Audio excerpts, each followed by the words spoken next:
Sebenarnya ini lanjutan dari hati nurani, tetapi saya memberi judul baru karena fokus kita adalah teologi.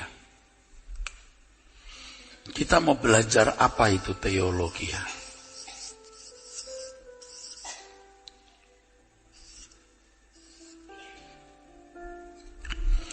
Saya pernah mengatakan, kalau seseorang mau bergaul dengan monyet, supaya interaksinya dengan monyet baik, dia harus belajar monyetologia. Ilmu tentang permonyetan. Anda tidak bisa berinteraksi dengan monyet kalau tidak mengenal monyet. Bayangkan kalau saudara bergaul dengan monyet. Monyet sukanya pisang, kacang. Saudara bawa cunyuk. Saudara pikir enak kan cunyuk? Babi hong. Kalau orang mau belajar satu suku, supaya bisa berinteraksi dengan suku itu, saudara harus belajar etnologi. Ilmu tentang suku-suku dan khusus suku tersebut. Untuk mengenal manusia, yuk belajar antropologi. Kata antropologi sebenarnya dari bahasa Yunani anthropos. Anthropos manusia, logia ilmu. Artinya studi mengenai manusia. Sedangkan teologi itu dari kata theos dan logos. Kalau kita mau bergaul dengan Tuhan secara harmoni, kita harus mengenal Tuhan dengan baik. Di sini kita belajar teologi. Teologi itu studi mengenai Tuhan. Atau pengajaran mengenai pengenalan akan Tuhan. Logia atau logos itu bisa berarti ilmu atau pengetahuan. Sebenarnya secara sempit kata logos atau lego itu berarti ucapan atau susunan, saudaraku. Jadi teologia itu artinya studi atau pengetahuan tentang Allah. Di dalam teologia kita belajar tentang keberadaan Allah. Eksistensi pribadinya, eksistensi artinya keberadaan mengenai pribadinya, menyangkut karya-karyanya, rencana-rencananya untuk dipahami orang percaya sebagai pedoman atau kompas kehidupan. Dan sesungguhnya selama ini kita sudah belajar teologi. Dan sungguh diharapkan saudaraku, teologi yang kita pelajari itu saudara, seperti serum, jadi seperti serum di dalam pikiran kita dimasukkan ke sini, saudara. Kalau saya gambarkan sebagai unsur satu chemistry atau bahan kimia, formula yang ada pada kita, formula duniawi, yang sudah menjadi cara berpikir itu dinetralisir oleh pengetahuan tentang Tuhan, lalu membangun formula baru. Makanya harus ada masukan-masukan yang membangun formula baru atau semacam adonan, saudaraku. Mindset itu seperti adonan, saudara. Cara berpikir. Formulanya dibangun melalui tahun-tahun yang panjang dalam hidup seseorang. Nah, dalam dunia ini terdapat banyak agama yang mengajarkan ilmu atau pengetahuan mengenai Allah.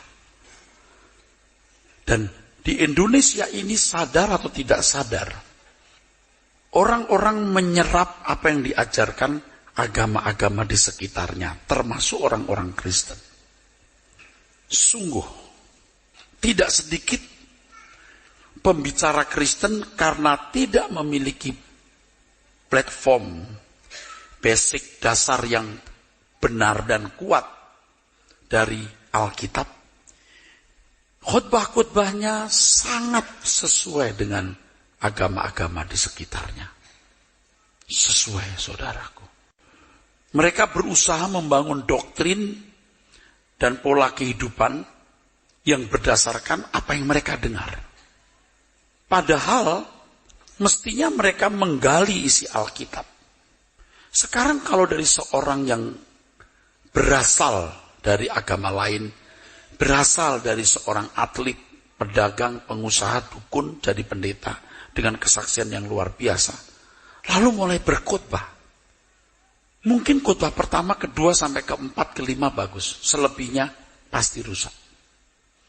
Anda boleh buktikan.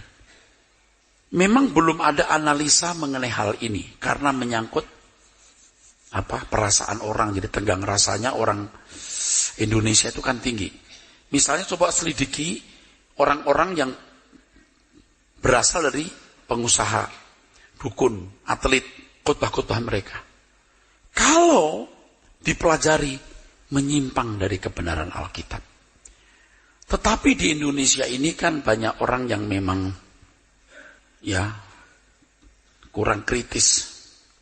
Lagi pula memang tidak memiliki pemahaman yang benar sebelumnya, jadi tidak bisa menimbang apakah yang dia dengar itu benar atau tidak, saudaraku. Seperti misalnya saya membuat satu statement ya, saudaraku. Jangan melibatkan Tuhan dalam masalahmu, tapi libatkan dirimu dalam masalahnya. Kan agama-agama pada umumnya bagaimana melibatkan Tuhan dalam masalahnya. Dan kalau kita membaca Alkitab Perjanjian Lama, memang begitu. Jadi kita pikir standar. Itu standar Perjanjian Lama yang memiliki hukum Taurat, dan ternyata agama-agama lain, terutama agama yang percaya Allah itu esa, agama Samawi yang percaya wahyu Tuhan, yang menurunkan agama tersebut, seperti agama Yahudi, agama Kristen, agama Islam, ini kan agama-agama Samawi, saudara. Ini memang pada umumnya agama, termasuk agama Kristen yang tidak mengenal Injil yang benar, itu beragama atau dalam tanda kutip bertuhan supaya mendapat kontribusi dari Tuhan yang disembahnya, Tuhan yang baik. Itu standar umum. Itu standar umum. Itu standar umum. Perjanjian Lama juga begitu. Kalau kita melihat kisah perjalanan hidup bangsa Israel, begitu, saudara. Tetapi begitu saudara mendengar, belajar Injil, sama sekali berbeda.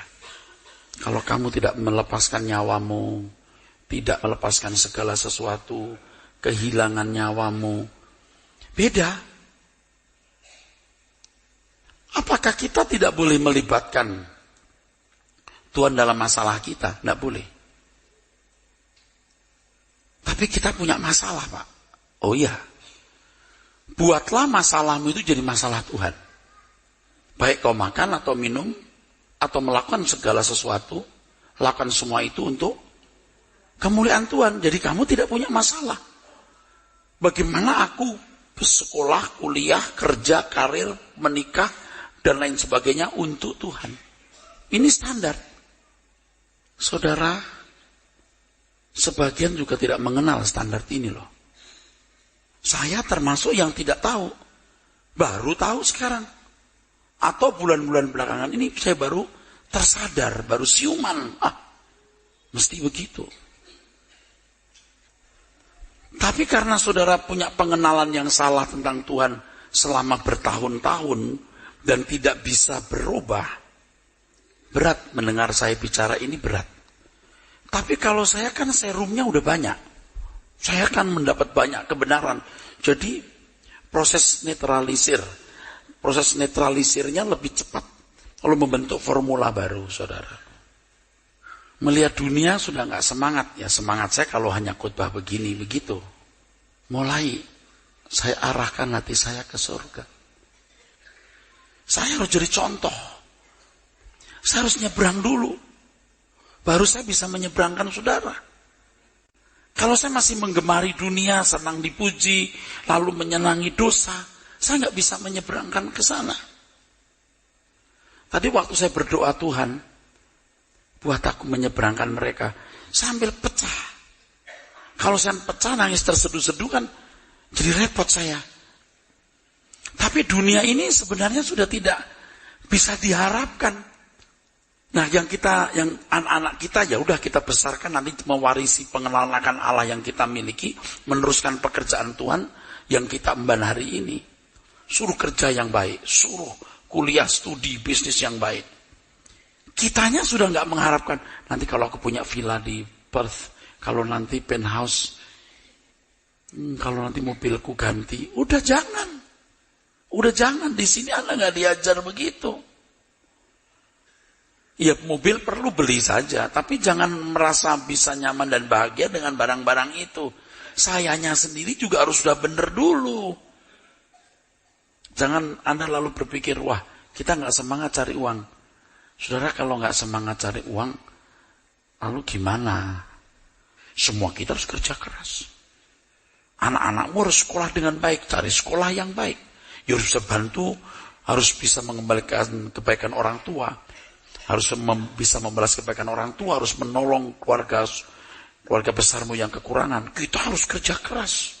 Tapi tidak mengharapkan kita bahagia di dunia ini. Kebahagiaan kita hanya di dalam Tuhan. Makin hari saya makin kuat narik saudara. Yang kuat, yang tahan, masih di sini. Yang gak tahan, selamat tinggal. Pertanyaan saya, saudara, rugi apa dengar khotbah ini? Rugi apa?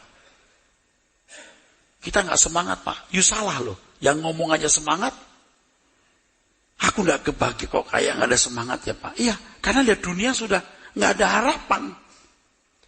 Tapi saya bukan berarti lalu gak bekerja, saya bekerja keras, saya harus punya uang banyak, saya harus memenangkan jiwa dan seterusnya. Selebihnya ini, mati aja gua. Nunggu apa? Nah, saya mengajak saudara itu ke arah itu. Kalau anak-anak muda ini kan belum bisa sepenuhnya, tapi paling tidak sudah tahu arahnya. Sudah tahu arahnya. Nah, orang-orang tua harus jalan lebih dulu. Jadi anak-anak ngeliat papa gue kemana, mama gue kemana, pasti ikut. Orang saya tidak kenal Pak Karno aja jadi bela Pak Karno waktu itu, karena keluarga saya pro Pak Karno. Soekarno minded banget. Lalu Pak Karno meninggal, presiden kita meninggal. Di rumah pada nangis. Ya, ada apa? Nangis itu. Keluarga itu pada nangis. Papa, mama, semua nangis. Cintanya loh sama Soekarno, saudara. Anaknya ya nggak ngerti apa-apa. Jadi ikut bela Pak Karno deh. Nah, sekarang saya bela Tuhan Yesus saja udah. Kalau orang tuanya cinta Tuhan Yesus, anaknya ikut. Itu warisan yang tak terbeli. Orang tua sekarang sibuk kumpulin harta untuk warisan anak. Bukan tidak boleh. Warisan duit bisa hilang. Bahkan bisa merusak. Karena anak-anak tidak punya drive yang kuat untuk cari uang, tidak punya daya juang, struggle yang tinggi. Tapi pengenalan akan Tuhan ini yang akan membuat anak-anak kita ketemu kita di surga. Anak-anak muda ini juga mesti harus sudah militan. Jangan kumpul dengan teman-teman yang kesana cuma nonton film, sana tuh party, pesta-pesta. Jangan berteman begitu, tinggalkan, habisi waktumu di gereja. Biar kamu dianggap kuno. Alah, kamu kuno, sekarang kino. Nggak usah, kamu takut kehilangan teman-teman.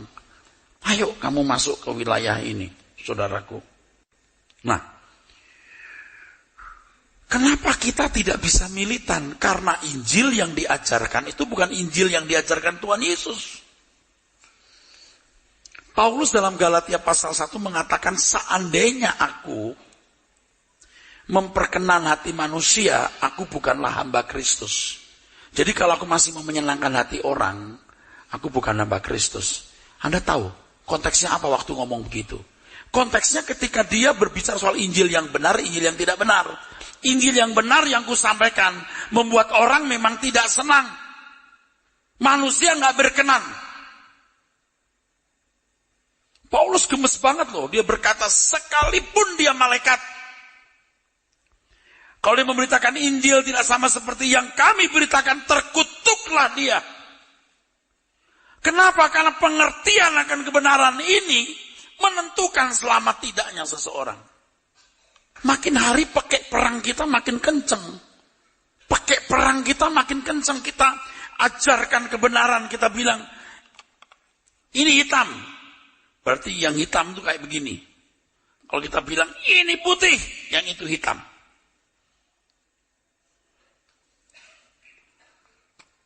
Kita tidak mau ribut sama orang lah. Doktrin kita kan tidak menyakiti, tidak melukai orang. Mengasihi musuh, tidak membalas kejahatan dengan kejahatan. Tetapi kalau kebenaran, konsekuensi logis. Jangan sampai ajaran agama lain itu masuk dalam kekristenan. Tadi saya beri contoh ya. Jangan melibatkan Tuhan dalam masalahmu, tapi libatkan dirimu dalam masalahnya. Pikirkan. Begitu dibanding dengan agama lain, jauh. Benar-benar beda. Katakan amin. Kalau kita bicara soal meninggikan Tuhan, oh itu bukan nyanyian, bukan, oh Allah besar, haleluya. Bukan. Bukan hanya begitu sikapmu. Liturgimu itu menit pertama kau bangun, menit terakhir kamu tidur. Beda bener bro. Kamu sembahyang bukan 3 waktu, 5 waktu, 10 waktu, bukan. Kamu setiap saat bersekutu dengan Tuhan. Karena Roh Kudus diam dalam diri kamu. Beda. Kamu bukan hanya jadi orang baik, banyak agama baik, tapi kamu sempurna seperti Tuhan. Wah. Yang ngomong begini kan dimusuhin, dicari-cari salahnya nanti. Biar aja. Nah, saudaraku, pakai perang kita ini melibatkan saudara. Saudara termasuk laskar-laskarnya. Ngeremet, tahu ngeremet? Merayap terus. Door to door. Seperti multi-level marketing. Makanya saudara kalau mau diseberangkan, kita nyebrang bareng, belajar teologi yang benar. Belajar teologi yang benar. Theos itu Tuhan. Teologi itu studi tentang Tuhan. Nah kalau kita belajar teologi Alkitab, kita teologi Alkitab benar. Alkitab. Alkitab harus dilihat dengan benar.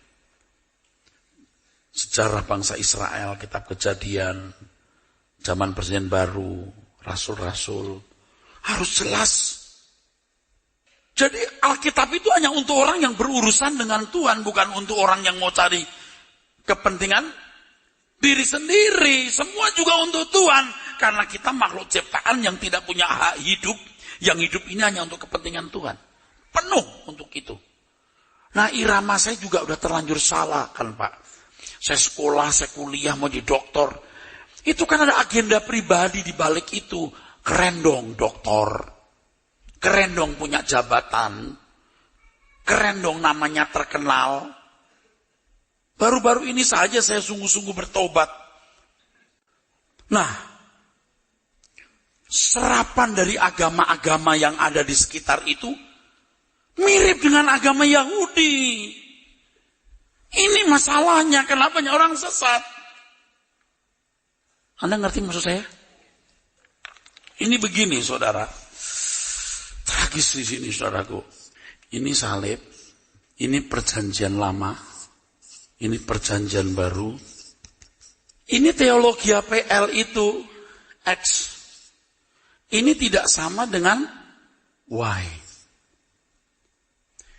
Tetapi teologi agama-agama yang samawi yang lain, itu unsurnya mirip dengan X. Jadi mirip. Ada lagi, misalnya Z. X sama dengan Z. Tapi Z ini tidak mungkin sama dengan Y. Y ini Yesus maksudnya. Nah, banyak pendeta yang tidak bisa menggali perjanjian baru. Kayak ini. Orang Yahudi itu kan sembayangnya mesti di bait Allah. Betul nggak? Kalau kita dalam roh dan kebenaran beda. Setiap tahun sekali mereka pergi ke bait Allah, namanya ziarah. Sembayang sehari sekian kali berkiblat ke Yerusalem. Itu kan Yahudi. Ada larangan-larangan. Kalau perempuan, larangannya ini. Sampai haid saja diatur. Haid saja diatur kalau.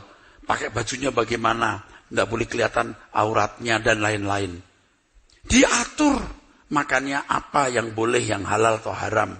Sampai bahan kainnya pun tidak boleh ada yang haram. Makanya di Amerika ada supermarket Yahudi. Khusus ini milik orang Yahudi. Pasti nggak ada yang haram di situ. Lalu kita orang-orang Kristen, pembicara Kristen yang tidak belajar Alkitab dengan benar, menyamakan teologi perjanjian lama dengan perjanjian baru. Jauh banget. Nah, masyarakat Kristen yang tidak belajar, nggak ngerti. Kalau kamu taat diberkati, tidak taat dilaknati, kan begitu. Ini udah bener kayaknya. Kalau orang Kristen taat pun belum tentu kaya loh. Tapi kekurangan tidak mungkin. Kok bisa Pak? Ya beda. Nah, saya nggak bisa jelasin di sini dalam waktu singkat. Perbedaannya banyak sekali. Nah, kalau Kristen yang sejati, ya, ini dibedah, baru ketahuan betapa tidak bernilainya, betapa kualitasnya jauh dibanding perjanjian baru. Anggur lama, anggur baru beda. Ini anggur baru, tapi orang senang anggur lama, tidak mau anggur baru, kata Tuhan Yesus. Orang Kristen sekarang anggur baru. Nggak ngerti maksudnya anggur baru ki apa. Orang yang senang anggur lama nggak minum anggur baru, betul nggak? Maksudnya itu apa yang diajarkan Tuhan Yesus tidak bisa diterima karena orang sudah biasa dengan tes cita rasa anggur lama. Sekarang kita baru belajar anggur baru. Ini loh anggur baru. Nggak bisa saya kepretin begitu, tapi saya ngomong terus. Anda begini terus. Masukin. Nah, kebenaran itu, saudaraku. Jadi selama ini banyak yang salah. Salah. Dan orang-orang tidak mengenali. Kenapa? Bodoh. Kalau aku bilang tidak mengerti sama. Tapi kata itu terlalu sopan. Masalahnya dia tidak belajar. Kalau anak tidak belajar, kita bilang apa? Nggak tahu, memang nggak tahu. Karena bodoh. Kenapa bodoh? Ada lagi. Karena cinta dunia. Saya nggak tahu, Anda tahu nggak? Kalau saya bilang gini, dunia ini nggak bisa diharapkan, saudara. Anda tahu nggak saya ngomong gitu tuh? Yang duniawi itu nggak tahu. Tapi yang banyak menderita ini loh, tahu. Udah banyak menderita, nggak ada harapan seneng, itu lebih tahu. Makanya orang kaya sukar masuk surga. Sukar bukan nggak bisa. Bukan nggak bisa, lebih sulit. Agama itu pada umumnya menawarkan Tuhan sebagai solusi kehidupan di bumi. Sedangkan kekristenan solusi kehidupan yang akan datang. Beda bener, Israel sama kita beda. Amin, saudara. Loh kok kita kok bisa loh menjadikan kekristenan Tuhan Yesus kuasanya yang tidak berubah. Lalu untuk kepentingan hidup kita sekarang. You tidak usah minta-minta pun Bapak tahu kamu membutuhkannya. Saya tuh terlambat tahu loh saudaraku. Saya nggak ngerti kenapa saya nggak tahu dulu. Orang gampang begini loh kok nggak tahu loh. Mestinya saya tahu dulu. Tapi dulu kok saya nggak tahu, saya nggak ngerti itu saudara sekalian. Kenapa? Karena saya penuh ambisi. Masih mau punya gereja besar, wajar. Kayak orang lain punya rumah, mobil, atau deposito. Itu yang membuat mati. Tahu mati. Nah sekarang saya sudah tahu nih, saya mau berubah nih. Ngajak-ngajak saudara. Bayangkan nih ya, ini berulang-ulang saya ngomong terus. Karena kalau nggak begini Anda belum tentu berubah ya. Ngini aja nggak berubah. Nanti, bumi ini kan sekarang mau keluar terus nih. Erupsi, gempa akan bergerak terus. Tuhan udah kasih tahu ini dari dasar bumi akan keluar terus ini. Makin banyak itu pergerakan lapisan tanah, erupsi. Nanti dari langit pun api dulu, air. Dari bumi air, atas air. Nanti dari bawah api, dari atas api. Unsur-unsur di udara akan terbakar. Saudara nggak bisa sembunyi kemana-mana. Apa Eros ngomong kayak kita mau mati aja. Emang lu bisa mati setiap saat tahu? Diajak bener kok nggak mau loh. Coba ruginya apa kalau sudah nurut apa yang saya katakan? Emangnya sesat apa? Anda tidak usah belajar teologi dalam-dalam dulu. Dari spirit kebenaran ini saja Anda bisa menilai. Ini benar. Nggak ngomongin duit. Tapi ngajar kita cari duit yang rajin dan benar. Nggak usah takut dengan bahaya. Karena kalau kamu anak Tuhan, Tuhan pasti melindungi kamu.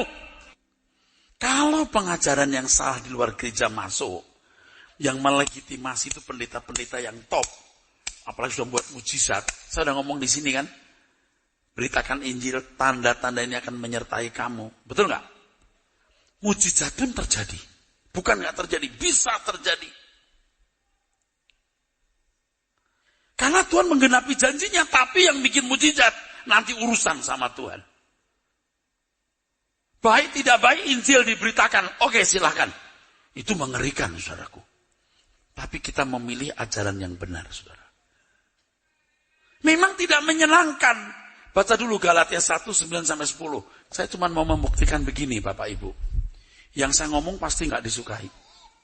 Bisa benturan sama saudara. Kok atmosfernya beda dengan atmosfer pikiran saya Pak? Iya, karena you belum biasa. You sering-sering dulu. Nanti you bisa cun sama saya. Sekarang mungkin masih ciong. Tapi nanti cun sama kita. Amin. Nggak ada ruginya kan? Coba rugi apa you dengar firman ini? Nggak ada. Betul nggak Pak? Nggak ada ruginya. Nggak ada ruginya. Kalau sampai Anda nggak senang tuh bakat banget masuk neraka kamu. Kalau nggak ada ruginya kok. Tapi jangan ekstrim-ekstrim Pak. Kalau nggak terang gelap, ngerti nggak? Nggak ada remang-remang kayak diskotik. Kalau nggak terang gelap, kalau nggak suci kotor. Itu kalau nggak dunia, neraka, surga. Kalau nggak Tuhan, setan. Tapi jangan ekstrim-ekstrim. Anda harus ada salah satu kutub. Tidak bisa di setengah-setengah. Kakinya di surga, satu di dunia. Nggak bisa. Harus salah satu lu menginjak kemana. Amin. Mau pilih mana kakimu? Ini bukan pendeta yang sedang frustasi. Ini pendeta yang sehat walafiat, saudaraku. Bukan pendeta yang gagal karir, gagal nggak punya duit, tidak. Secara manusiawi saya sukses. Tapi kebenaran membuat saya memilih surga. Orang kan rata-rata waras di mata dunia. Tapi tidak waras di mata Tuhan. Kita mau nyebrang ke langit baru, bumi baru, saudaraku. You yakin, saya ajak you ke tempat yang benar. Saya tidak memanipulasi saudara. Saya tidak memanfaatkan suatu gereja ini. Tuhan tahu. Seandainya kita nggak punya gereja pun nggak masalah buat saya. Dulu saya pikir itu masalah, sekarang tidak. Jangan sombong. Apalagi saudara yang di dunia udah miskin, sombong lagi. Lu udah miskin, sombong lagi, lu nyari apa di dunia ini?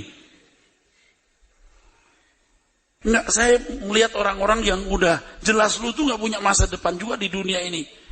Lu masih gak mau bener tuh mau ngapain? Ada loh bapak-bapak yang hidup ekonomi berantakan, masih gak karu-karuan kelakuannya. Buset ini orang loh. Ada ibu-ibu juga jelas lu tuh melarat. Otaknya masih gimana, pakai baju bagus gimana. Aduh, bagaimana? Yang tua-tua aja masih, ini yang kaya-kaya masih modis. Modal diskon maksudnya. Kalau belanja itu maunya, kalau diskon otaknya langsung miring loh. 50%. Padahal dinaikin dulu itu sama pedagang. Akhirnya banyak barang di rumah bertumpuk-tumpuk, tas segala macem. Ngasih orang kagak, dipakai juga kagak, sampai dimakan ngenat. Oke, dibaca. Galatia 1 ayat yang 9. Seperti yang telah kami katakan dahulu, Iya. sekarang kukatakan sekali lagi, jikalau ada orang yang memberitakan kepadamu suatu Injil yang berbeda dengan yang telah kamu terima, terkutuklah dia. Jadi bagaimana sekarang? Adakah ku cari kesukaan manusia atau kesukaan Allah? Adakah ku coba berkenan kepada manusia? Sekiranya aku masih mau mencoba berkenan kepada manusia, maka aku bukanlah hamba Kristus. Memang ini gak enak. Injil yang benar tuh gak enak, Pak. Gak enak. Injil yang salah itu enak. Apa itu istilahnya? Sugar coated, you know that. Jadi dibungkus pakai gula, manis, dalamnya itu racun. Mendingan saya kasih saudara itu air daun pepaya, sekaligus pahit, tapi nggak kena malaria. Pahit, nggak enak Pak. Lama-lama enak. Amin. Ikuti terus, lama-lama enak. Amin.